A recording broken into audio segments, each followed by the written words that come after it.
Olá, eu sou a Aline Pellegrini e estou aqui com a Letícia para apresentar esse podcast que vai ao ar de segunda a sexta, todo começo de noite, sempre com notícias instigantes que podem continuar a ecoar por aí.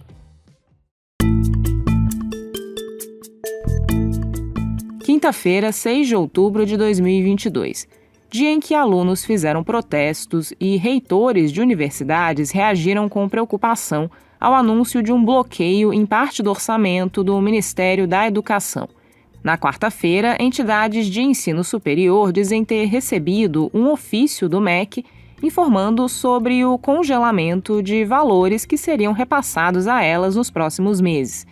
Isso quer dizer que as instituições de ensino começaram o ano com a promessa de que o governo mandaria um determinado valor para as despesas delas. Esse valor é liberado pelo governo ao longo do ano. Eventuais bloqueios restringem ou atrasam essas liberações. São contingenciamentos que podem ser revertidos depois. Nesse caso, o Ministério da Economia disse que os limites de despesas poderão ser restabelecidos em dezembro, mas não é garantido que isso vá acontecer. Mesmo se os valores forem restabelecidos, o atraso na liberação dos recursos já representa um problema para as instituições, que não conseguem fazer planejamento dos seus gastos e precisam ir se virando para pagar suas contas na medida em que os cortes vão sendo anunciados. Isso inclui, por exemplo, a dificuldade para honrar contratos com empresas terceirizadas de serviços e fornecedores ou para renovar bolsas de estudantes. Logo depois do anúncio do novo bloqueio, a Andifes, que é a Associação Nacional que reúne reitores das universidades federais, publicou uma nota dizendo que os cortes podem impossibilitar o funcionamento das universidades até o fim do ano e chamou a situação de insustentável. Você vai ouvir o Ricardo Marcelo Fonseca, que é reitor da Universidade Federal do Paraná e presidente da Andifes, explicando onde o corte atual pode impactar as universidades numa entrevista para a Globo News. Com isso eu estou querendo dizer vigilância, limpeza, água, luz, e essas coisas que diria que são as mais básicas. Em muitos casos, as bolsas dos estudantes, né? Cada qual vai ter que cortar. E cada qual vai fazer do seu jeito. Mas o que eu posso dizer é que ninguém vai cortar gordura nessa altura. E talvez não vai cortar nem carne. Vão cortar no osso. A entidade que representa os institutos federais do Brasil, o CONIF, que é o Conselho Nacional das Instituições da Rede Federal de Educação Profissional, Científica e Tecnológica, chamou o orçamento atual de caótico. Também, numa entrevista para a Globo News, o Cláudio Alex Jorge da Rocha, reitor do Instituto Federal do Pará e presidente do CONIF, comentou os efeitos disso. O principal prejudicado de ações como essa é o nosso estudante, porque eu estou falando de permanência dele, eu estou falando de assistência estudantil, eu estou falando do impacto na alimentação desse estudante, que em sua maioria, é das camadas mais pobres. Esse contingenciamento na área da educação faz parte de um bloqueio maior que o governo promoveu ao longo do ano. Ao todo, são 10 bilhões cortados de vários ministérios e de emendas parlamentares. A justificativa do governo é manter as despesas abaixo do teto de gastos, uma regra fiscal que limita os gastos federais. O bloqueio mais recente foi decretado no fim de setembro, na véspera do primeiro turno das eleições. O Ministério da Economia não divulgou quais áreas foram mais afetadas, mas a instituição fiscal independente, que é ligada ao Senado, estimou que o Ministério da Educação foi o mais impactado até agora. O ministro da Educação, Victor Godoy Veiga, minimizou nesta quinta-feira as preocupações das universidades e institutos.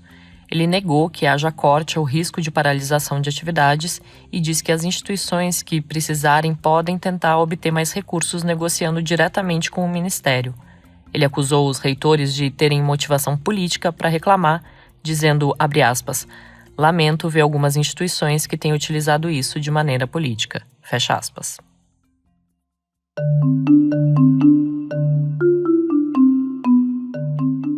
A área da educação passou por uma sucessão de crises no governo de Jair Bolsonaro. O ministro Victor Godoy Veiga é o 5º ministro da Educação do mandato. O primeiro, Ricardo Vélez, ficou só de janeiro a abril de 2019. Depois, Abraham Weintraub ficou na pasta até junho de 2020. Depois dele, o Carlos Alberto Decotelli foi nomeado e passou 5 dias no posto. Então assumiu o antecessor do Godoy Veiga, o Milton Ribeiro. que ficou no cargo até março de 2022 e caiu em meio a suspeitas de corrupção na pasta. Bolsonaro foi eleito em 2018 com um discurso moralizante para a educação.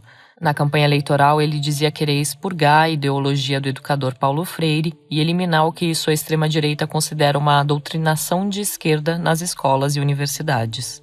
Essa guerra cultural no discurso se materializou no orçamento em 2019, na primeira crise do governo na área. O então ministro Weintraub disse que o MEC cortaria recursos de universidades federais que não apresentassem desempenho acadêmico esperado e estivessem promovendo balbúrdia no campus. Na ocasião, ele citou a Universidade de Brasília, a Universidade Federal Fluminense e a Universidade Federal da Bahia, que estão entre as melhores do país. Ele anunciou um bloqueio na dotação orçamentária dessas 3 universidades e, depois que a declaração dele repercutiu mal, voltou atrás. Ele recuou das acusações de balbúrdia e estendeu o corte para todas as universidades federais do país, alegando escassez de recursos. Essa decisão provocou uma onda de protestos e paralisações no ensino superior.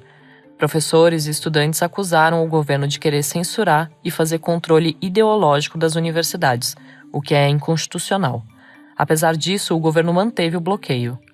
As instituições federais de ensino sofrem com cortes desde pelo menos 2015, quando o país entrou numa crise econômica iniciada no governo de Dilma Rousseff.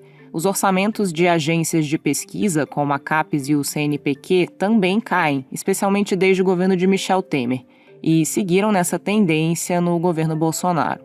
O atual presidente ainda tentou interferir na gestão das instituições, nomeando reitores de universidades não apoiados pela comunidade universitária e mudando regras para avaliar e financiar cursos de pós-graduação. Essas medidas sofreram forte retaliação e avançaram menos do que o governo esperava. No ensino básico, a pandemia obrigou o fechamento de escolas por mais de um ano. Fora do ambiente escolar, a aprendizagem de crianças e adolescentes retrocedeu e a evasão aumentou. Bolsonaro sempre foi contrário à suspensão das aulas presenciais, assim como foi contra todo tipo de restrição contra a Covid-19. Ao mesmo tempo, ele atrasou e dificultou a vacinação contra a doença no país, principalmente a infantil, algo fundamental para o retorno seguro das atividades presenciais na crise sanitária. Especialistas em educação consideraram que o governo federal fez pouco em 2020 e 2021 para amenizar os efeitos da pandemia sobre os estudantes. Eles dizem que, apesar de não ser responsável direto pelas turmas de educação infantil, ensino fundamental e ensino médio, o MEC poderia ter criado orientações e articulado apoio financeiro para estados e municípios. O governo demorou 2 anos para lançar uma política digital para tentar ajudar as redes de ensino na recuperação de aprendizagem. Ao longo do mandato, o MEC tentou implementar políticas como a expansão de escolas militares, um novo programa de educação especial para crianças com deficiência e a regulamentação do homeschooling, que está em discussão no Congresso. Esses projetos também não avançaram muito. Além de ter a omissão durante a pandemia apontada por especialistas, o MEC foi alvo de críticas por possíveis tentativas de interferir no conteúdo do Enem por questões ideológicas. Mas a principal crise do ministério foi a que derrubou o ministro Milton Ribeiro em 2022. Reportagens do jornal O Estado de São Paulo mostraram que pastores sem cargo no governo comandaram uma espécie de gabinete paralelo, controlando verbas do Fundo Nacional de Desenvolvimento da Educação destinadas às prefeituras e fazendo pedidos de propina a prefeitos. Segundo um áudio revelado pelo jornal Folha de São Paulo, Ribeiro disse que priorizava a liberação de recursos para municípios indicados pelos pastores a pedido de Bolsonaro. A repercussão do caso resultou na saída de Ribeiro do cargo e, mais tarde, na sua prisão preventiva. Ele foi solto logo depois e nega as suspeitas. Bolsonaro inicialmente defendeu o ex-ministro, depois o demitiu e sempre negou participação no esquema.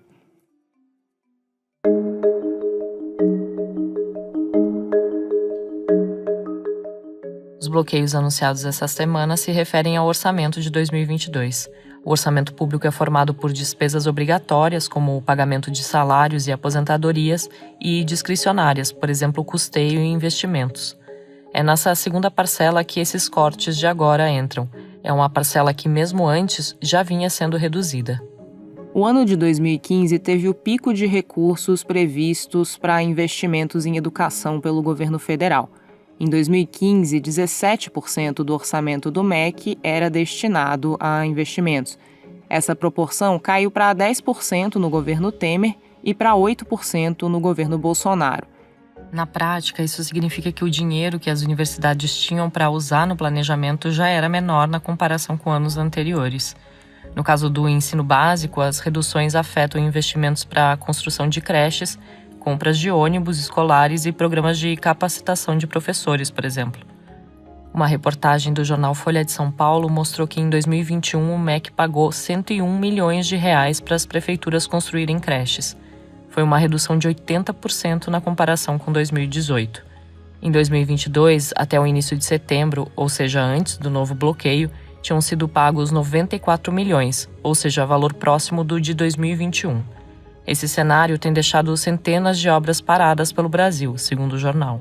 No programa de governo que o presidente Jair Bolsonaro apresentou para tentar se reeleger, ele cita a construção e manutenção de creches como uma de suas propostas. Mas para 2023, o governo reduziu ainda mais o valor destinado a investimentos na educação básica na proposta de orçamento que mandou para o Congresso no fim de agosto. O texto prevê uma queda de mais de 90% nos gastos nessa área na comparação com 2022. A proposta orçamentária para 2023 ainda vai ser discutida e alterada pelos parlamentares. Nessa mesma proposta, o governo reservou quase 20 bilhões de reais para as emendas do relator, que são emendas usadas no chamado orçamento secreto, porque tem menos transparência que outros tipos de verbas destinadas a deputados e senadores. As emendas parlamentares também podem ser usadas para ampliar os recursos da área da educação. Mas contar com elas significa abrir mão de ter uma diretriz de política pública federal mais centralizada e consolidada. Ao mesmo tempo em que bloqueia o orçamento atual para conseguir cumprir regras fiscais, Bolsonaro tem turbinado as suas promessas para um eventual segundo mandato, se for eleito no segundo turno em 30 de outubro. Entre elas está a manutenção do Auxílio Brasil de R$ 600 e o pagamento de uma 13ª parcela do benefício para mulheres. Nada disso está previsto na proposta de orçamento que foi enviada ao Congresso. O candidato não diz de onde vai tirar o dinheiro para cumprir promessas ou como vai seguir regras fiscais como teto de gastos enquanto faz isso. Segundo um cálculo do jornal Estado de São Paulo, as promessas eleitorais para 2023 já somam quase 160 bilhões de reais.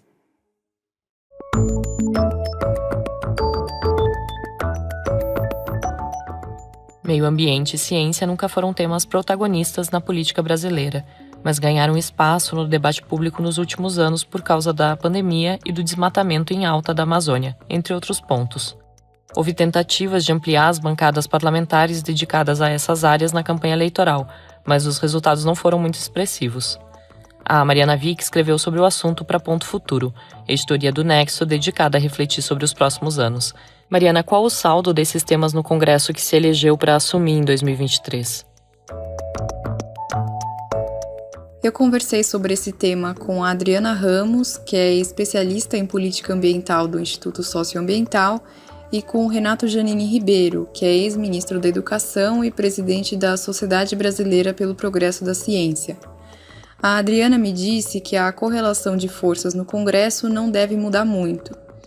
Em 2023, vão entrar na Câmara e no Senado ativistas importantes pela ciência e meio ambiente, como a ex-ministra Marina Silva, a Sônia Guajajara, a Célia Chacriabá e a professora Tereza Leitão.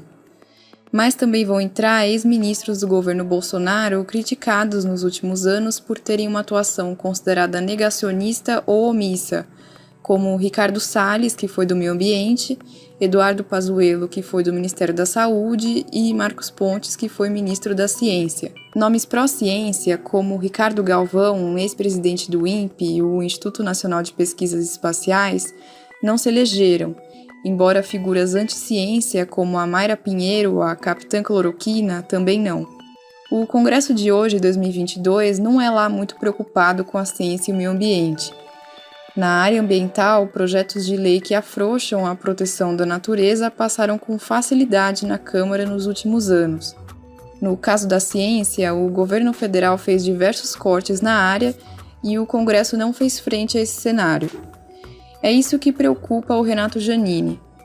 Ele me disse que a maioria dos nomes pró-ciência eleitos agora foram, na verdade, reeleitos. Isso significa que o projeto da comunidade científica de eleger uma nova bancada da ciência ou ampliar a que já existe fracassou. Tanto ele quanto a Adriana disseram, no entanto, que muito do que acontecer nos próximos 4 anos vai depender não só do Congresso, mas de quem for eleito presidente da República. Os dois disseram que, caso Bolsonaro seja reeleito, é provável que o quadro atual de negação da ciência não mude. Caso Lula, que é a outra opção no segundo turno, seja eleito, existe mais chance de mudar. Você pode ler o texto da Mariana no nexojornal.com.br/.futuro.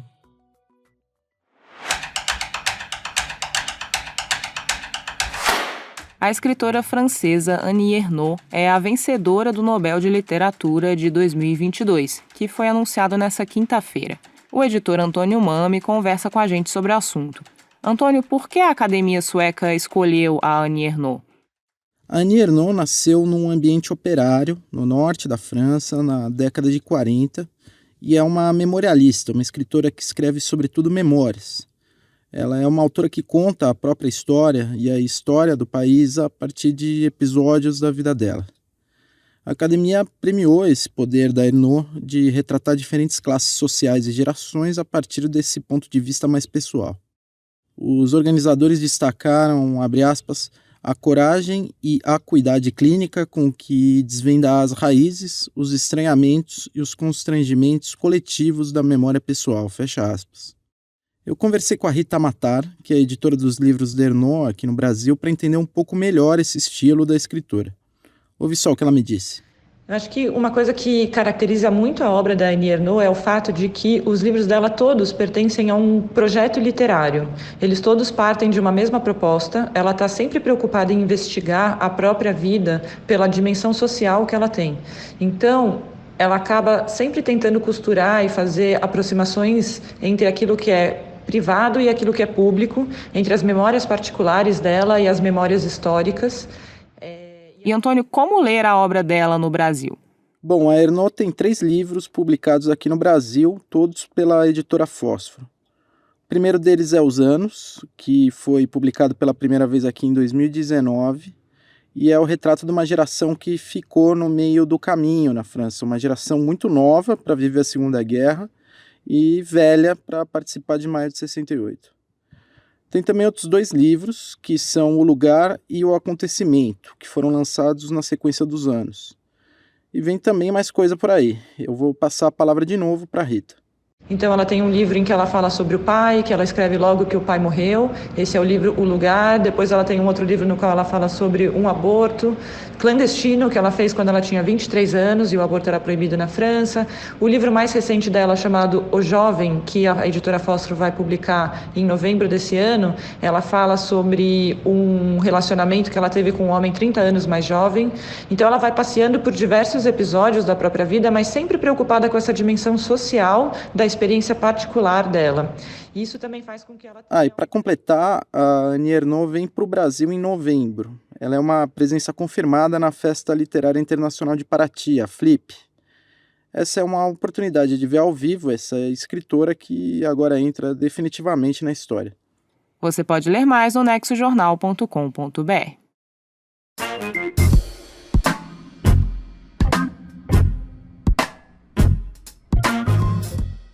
O fim de semana está no horizonte, então é dia de Gama Revista no Durma Com Essa. A seção traz dicas culturais que vem da newsletter Achamos que Vale. Aliás, se você não assina ainda, tem um link para fazer isso na descrição desse episódio.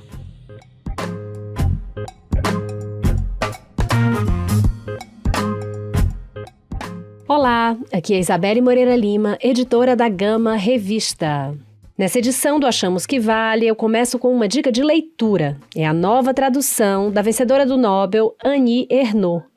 A escritora francesa acaba de ganhar uma tradução de A Vergonha, um livro de 97, que agora é editado pela Fósforo. Nesse livro, ela segue a linha da autoficção, que é tão marcante na sua obra, como é o caso de O Acontecimento, um livro que deixou ela bem conhecida por aqui, em que ela narra a sua experiência com o aborto.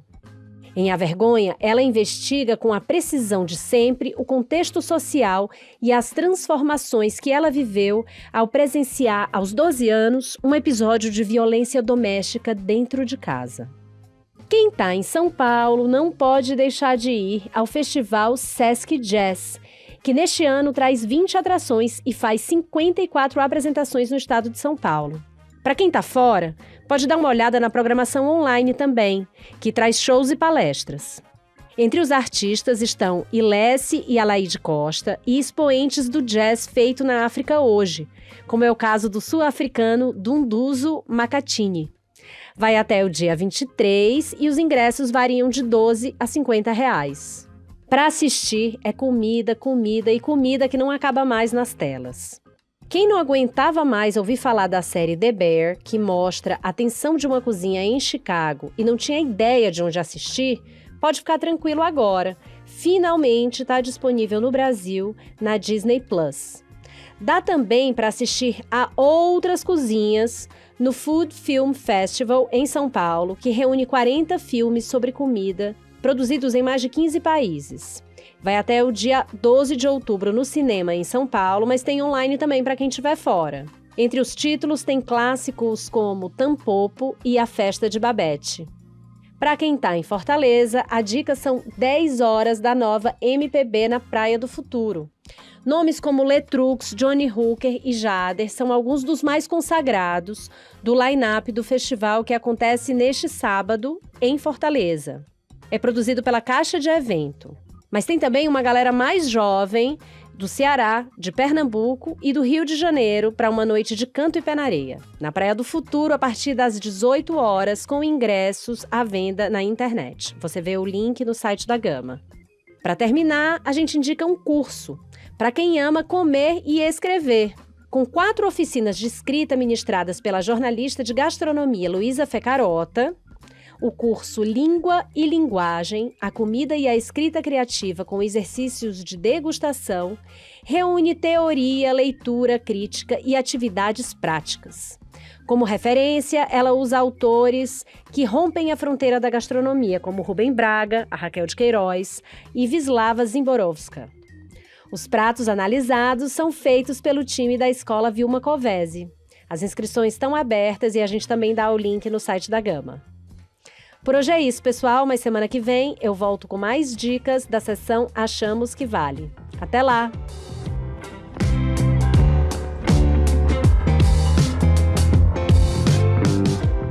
Das crises na área da educação, passando pelos desafios da pauta ambiental e científica no Congresso e pela nova Nobel de Literatura, e terminando com as dicas culturais da Gama Revista, durma com essa.